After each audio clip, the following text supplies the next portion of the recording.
What will output from the code given below? X is set to 1, Y is set to 10. While X is less than Y, so 1 is less than 10, so we will enter the loop, print the current values of X and Y, then we're going to increment X by 1 and decrement Y by 1.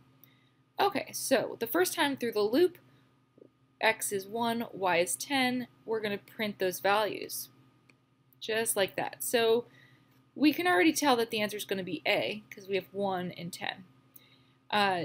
But let's see, the next time through the loop, so X started out at 1, then X is going to become 2, and then Y is going to decrease by 1, so that'll be 9. 2 is less than 9, so we're going to go into the loop and print those values out. And you can see this is working out here.